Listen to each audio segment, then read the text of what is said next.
ഇരട്ടച്ചങ്കന് അടിപതറുകയാണ്. പിണറായിയുടെ ധാർഷ്ട്യവും അഹങ്കാരവും ഒക്കെ ഓരോന്നായി മണ്ണിൽ ഒലിച്ചു പോകുന്ന അവസ്ഥയാണ് ഇപ്പോൾ കാണാൻ കഴിയുന്നത്. ഒരു പരിധിവരെ സഹാക്കന്മാർക്ക് പോലും പിണറായിയെ താല്പര്യമില്ലാത്തൊരവസ്ഥയിലേക്കാണ് കേരളത്തിന്റെ ഇടതുപക്ഷം കടന്നുപോയിക്കൊണ്ടിരിക്കുന്നത്. കാരണം ആരെയും പിണറായി കൂസാക്കാതില്ല. പ്രത്യേകിച്ച് പാർട്ടിയിലെ ഒരു നേതാക്കളെ പോലും ഞാനാണെല്ലാം, എൻ്റെ കുടുംബവും ഞാനുമാണ് കേരളം ഭരിക്കുന്നത് എന്നുള്ളതാണ് പിണറായി എപ്പോഴും ഇങ്ങനെ മനസ്സിൽ ചിന്തിച്ചു കൊണ്ടിരിക്കുന്നത്. പലപ്പോഴും മാധ്യമപ്രവർത്തകരോടും കേരളത്തിലെ ജനങ്ങളോടും പിണറായി കാണിച്ച ഒരു തരം അഹങ്കാരവും ധാർഷ്ട്യവും നമുക്കൊരിക്കലും മറക്കാൻ കഴിയാത്ത ഒന്ന് തന്നെയാണ്. പലരും സത്യങ്ങൾ വിളിച്ചു പറയുമ്പോൾ അവർക്കൊക്കെ പാർട്ടിക്ക് പുറത്ത് എന്നുള്ള നിലപാടാണ് പലപ്പോഴും പിണറായി സ്വീകരിച്ചിട്ടുള്ളത്. എല്ലാം കൂടി അവസാനം ഒരുമിച്ച് കിട്ടി എന്നുള്ളതാണ് ഇപ്പോൾ മകളുടെ കാര്യത്തിൽ പുറത്തു വരുന്നത്.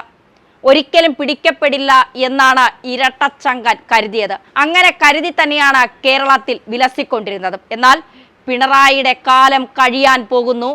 പിണറായിക്കിനി ഒന്നും ചെയ്യാൻ കഴിയില്ല. ചുക്കിനും ചുണ്ണാമ്പിനും കൊള്ളാത്തതാണ് രണ്ടാം പിണറായി സർക്കാരിലെ മന്ത്രിമാരും മുഖ്യമന്ത്രിയും എന്ന് തെളിഞ്ഞു കഴിഞ്ഞിരിക്കുകയാണ്. അതായത് മുഖ്യമന്ത്രിയുടെ മകൾ മാസപ്പടി വാങ്ങിയത് ഏത് രീതിയിൽ, എന്ത് സേവനത്തിനാണ് എന്നുള്ളതാണ് എല്ലാവരും ഒന്നടങ്കം ചോദിക്കുന്ന ചോദ്യം. തിരുവായ്ക്ക് എതിർവാ പറയാൻ ധൈര്യപ്പെടാത്ത മന്ത്രി പുങ്കവന്മാരെ കൊണ്ട് നിറച്ച സർക്കാർ എന്നത് മാത്രമല്ല, ഇത്രയേറെ കെടുകാര്യസ്ഥതയും അഴിമതിയും അരാജകത്വവും ചെങ്കൊടി കുത്തിവാഴുന്ന മറ്റൊരു സർക്കാരിനെയും കേരളം കണ്ടിട്ടില്ല. നേട്ടമൊന്നതൊന്നും അവകാശപ്പെടാനില്ലാത്ത ഒരു സർക്കാരാണ് ഇപ്പോൾ കേരളത്തിലുള്ളത്.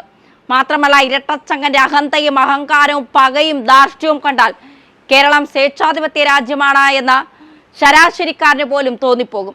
ചിരിക്കാതെ കലിച്ചു നടക്കുന്നതും കണ്ണിൽ കണ്ടവരെ വിരട്ടുകയും കറുത്ത തുണി കണ്ടാൽ വിളറി പിടിക്കുകയും ചെയ്യുന്ന ഒരാൾ ജനത്തിന്റെ വോട്ട് വാങ്ങി മുഖ്യമന്ത്രിയുടെ കസേരയിൽ കയറിയപ്പോൾ സഖാവ് ജനാധിപത്യവും മനുഷ്യത്വവും ഒക്കെ അങ്ങ് മറന്നുപോയി. അധികാരം എന്നത് ജനസേവനത്തിനുള്ളതാണ് എന്നും അഹങ്കാരം കയ്യിലിരിക്കണമെന്നുമൊക്കെയാണ് പലരും പറയുന്നത്. EMSനെ ഉമ്മൻചാണ്ടിയെ പോലുള്ള മനുഷ്യരെ ഓർക്കാനും കാണാനും സഖാവിന് നല്ലൊരു ഉപദേശവും കൊടുക്കണം.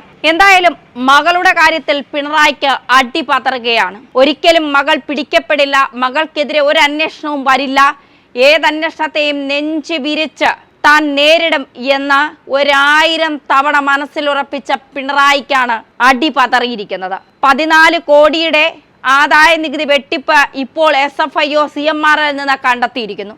ഈ 14 കോടി രൂപ ആർക്ക് കൊടുത്തു, എന്തിനു കൊടുത്തു? 1.72 കോടി രൂപ വീണയ്ക്ക് മാസപ്പടിയായി കൊടുത്തത് എന്തിന്? 135 കോടിയുടെ ഇടപാട് CMRൽ നടത്തിയത് എന്തിന്? അങ്ങനെ ചോദ്യങ്ങൾ ഒരുപാടാണ്. ഒരു സൈഡിൽ കുഴനാടനും ഷോൺ ജോർജും പിണറായിയെ കിടക്കപ്പൊറുതി നൽകാതെ ഇങ്ങനെ പിന്നാലെ നടക്കുന്നു. അതായത് പിണറായിയുടെ പുക കണ്ടേ ഇവർ അടങ്ങൂ. കേരളത്തെ കുട്ടിച്ചോറാക്കാൻ, കേരളത്തിൽ ഇത്ര വലിയ കുംഭകോണം നടത്താൻ മകളെയും അച്ഛനെയും അനുവദിക്കില്ല എന്ന് പറഞ്ഞുകൊണ്ട്. എന്തായാലും ഇരട്ടച്ചങ്കന്റെ ചങ്കൊക്കെ തകർന്നു പോയിരിക്കുന്നു എന്നുള്ളതാണ്. ഇനി പിണറായിക്ക് രക്ഷയില്ല എന്നുള്ളതാണ്. അഹങ്കാരവും ധാർഷ്ട്യവും ഒക്കെ മാറ്റിവെച്ച സാധാരണ ഒരു സഖാവായി പിണറായി എന്നാണ് ജനങ്ങളുടെ മുന്നിൽ തെറ്റുകൾ ഏറ്റുപറയുന്നത് എന്നുള്ളത് കാത്തിരിക്കുകയാണ് കേരളത്തിലെ ജനങ്ങൾ.